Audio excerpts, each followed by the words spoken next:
कथा का सौदा नहीं।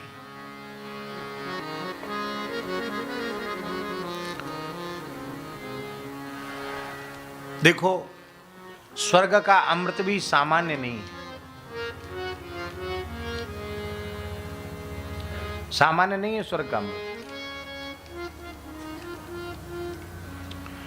इतना श्रम भगवान को और किसी लीला में नहीं करना पड़ा जितनी अमृत प्राप्ति में भगवान को श्रम करना पड़ा। 4 अवतार लेने पड़े भगवान को। पहले अजित रूप में, हरि रूप में भगवान का अवतार, गरुड़ जी की पीठ पर मदराचल को धर के लाए, समुद्र के क्षीर सिंधु के मध्य में स्थापित किया। इसके बाद मदराचल जब डूबने लग गया तो दूसरा अवतार कच्छप अवतार। फिर इसके बाद फिर भी मंथन ठीक नहीं हो पा रहा था तो भगवान स्वयं मंथन भी करने लग गए दोनों तरफ से। फिर वजन चाहिए था उसको दबाने के लिए, खुद उस पर बैठ भी गए। और इसके बाद भगवान ही अमृत का कलश लेके आए धन्वंतरी रूप में।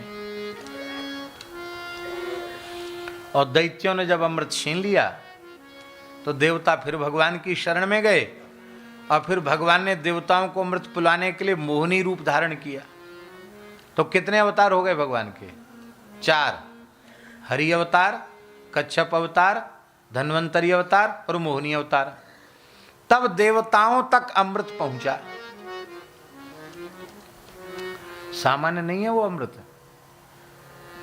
12 दिन तक देवता और दैत्यों में झगड़ा चला अमृत का। कितने दिन तक? तो देवताओं के 12 दिन और मनुष्यों के 12 वर्ष समान है। देवताओं के 12 दिन और मनुष्यों के 12 वर्ष। और 12 वर्ष के भीतर ही 4 जगह कुंभ आता है। कुछ बूंदें हरिद्वार में पड़ गई तो जिस मुहूर्त में हरिद्वार में बूंदें पड़ी उस समय ज्योतिष शास्त्र के अनुसार हरिद्वार में महाकुंभ पर्व आ जाता है। जिस मुहूर्त में नासिक में पड़ी वहाँ गोदावरी के तट पर वहाँ कुंभ हो जाता है।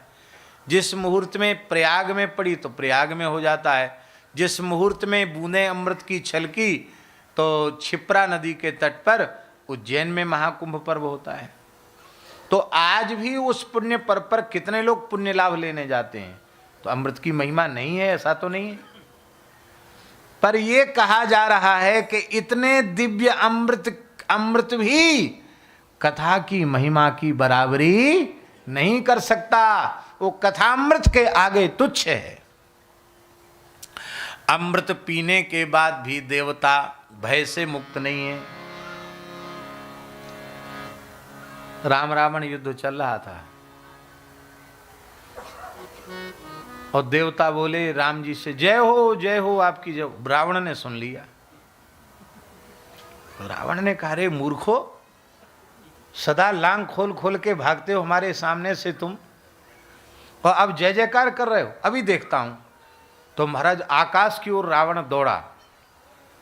तो तुलसीदास जी लिखते हैं देवन तके मेरुगिरी खोहा। देवता भाग गए सब, मेरु मदराचल की गुफाओं में जाके छिप गए। क्या हुआ अमृत पीने से फायदा?